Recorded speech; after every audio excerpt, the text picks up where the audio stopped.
Hello everyone, welcome back to Don't Do This Guide, the channel where we help you steer clear of common mistakes that prevent your plants from reaching their full potential. If you're new here, thanks for stopping by. We post fun, easy-to-understand guides on everything from houseplants to home hacks. If you find this video helpful, make sure to hit that like button and subscribe. It really does help our channel grow, and we appreciate your support. The Pothos, my friends, embodies resilience, adaptability, and a quiet strength. It hails from the Solomon Islands, a tropical paradise where it thrives in the humid understory, climbing trees with its aerial roots. There are golden pothos with their heart-shaped leaves of vibrant green and yellow, marble queen pothos with their delicate variegation, and even neon pothos with their shocking, almost electric green hues. Each one is unique, each one special. But what truly makes the pothos a treasure for our homes is its air-purifying prowess. NASA has recognized this plant for its ability to cleanse the air we breathe, removing harmful toxins and leaving behind a fresher, healthier atmosphere. And the best part? Pothos are incredibly easy to care for. Even if you think you have a black thumb, I believe you can keep a pothos happy and thriving. Just like we need sunlight to feel energized and alive, so too does the pothos. But be careful. Direct sunlight can be too harsh for its delicate leaves, scorching them and leaving behind unsightly brown spots. The key is to find a spot in your home where the light is bright but indirect. Imagine a sheer curtain filtering the sun's rays, creating a gentle, diffused glow. A north-facing window is often ideal, as it provides consistent, indirect light throughout the day. If you notice your pothos's growth slowing down, or its leaves losing their vibrancy, it could be a sign that it's not getting enough light. On the other hand, if the leaves start to yellow or develop brown spots, it could be a sign of too much light. Pay attention to these subtle cues and adjust your pothos's location accordingly. Watering. The source of so much confusion and, sadly, so many plant tragedies. Overwatering can lead to root rot, a silent killer that can quickly turn your thriving pothos into a wilting mess. The soil becomes heavy and dense, suffocating the roots and preventing them from absorbing the nutrients they need. The key is to water your pothos only when it truly needs it. Gently insert your index finger into the soil up to the first knuckle. If the soil feels dry to the touch, it's time to water. If it feels damp, hold back. When you do water your pothos, do it thoroughly, allowing the water to drain completely from the drainage holes. Listen to your pothos, observe its needs, and you will develop an intuitive sense of when it's thirsty. Pothos prefer a well-draining soil that is light and airy. A good potting mix for pothos will typically contain a combination of peat moss, perlite, and vermiculite. Peat moss helps retain moisture, while perlite and vermiculite improve drainage and aeration. Avoid using heavy garden soil, as it tends to compact easily and can suffocate the roots. When it comes to choosing a pot, make sure it has drainage holes. This is crucial to prevent overwatering and root rot.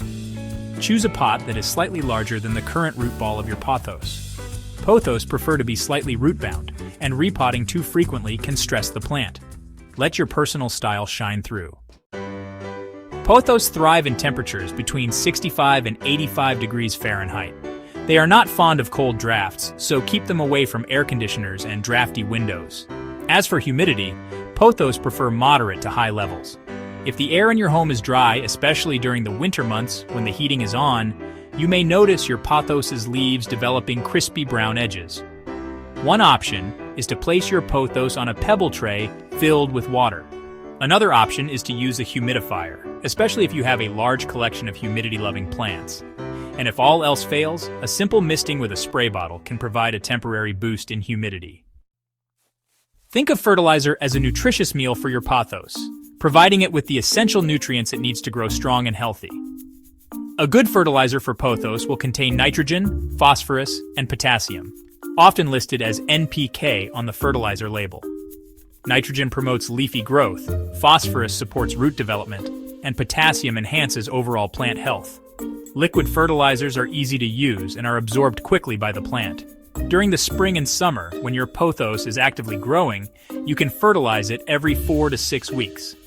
Always follow the instructions on the fertilizer label, as over-fertilizing can be just as harmful as under-fertilizing. A little fertilizer goes a long way in keeping your pothos happy and thriving. Pruning is like giving your pothos a haircut, shaping it into a more aesthetically pleasing form and encouraging bushier, fuller growth. When pruning, use a sharp, clean pair of scissors or pruning shears. Make clean cuts just above a leaf node, which is the point where a leaf attaches to the stem. This will encourage new growth to emerge from the cut end, resulting in a bushier plant. You can prune your pothos at any time of year, but it's best to avoid heavy pruning during the winter months when the plant's growth is slower. If you notice your pothos becoming leggy or sparse, don't hesitate to give it a trim. Pothos are natural climbers, and they will gladly scramble up any support you provide.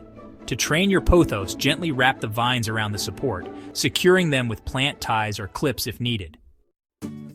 Propagation is like sharing the joy of pothos with friends and family, multiplying your plant babies and spreading the love. One of the most common methods is water propagation. Simply take a cutting that is at least 4 to 6 inches long, making sure it has at least 2 to 3 leaf nodes.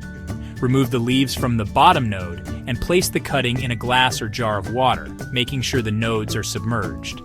Place the jar in a bright, indirect location and change the water every few days to prevent algae growth. Within a few weeks, you should start to see roots developing from the submerged nodes. Once the roots are about an inch long, you can plant the cutting in a pot with well-draining soil. Pothos respond to the changing seasons, slowing growth in fall and winter, and thriving in spring and summer. Water and fertilize more in spring and summer. Move outdoors to a shady spot. Reduce watering and fertilizing in fall and winter. Repot every 1 to 2 years, ideally in spring. Now that we've covered the essential care tips, let's talk about the fun part, styling and displaying your pothos.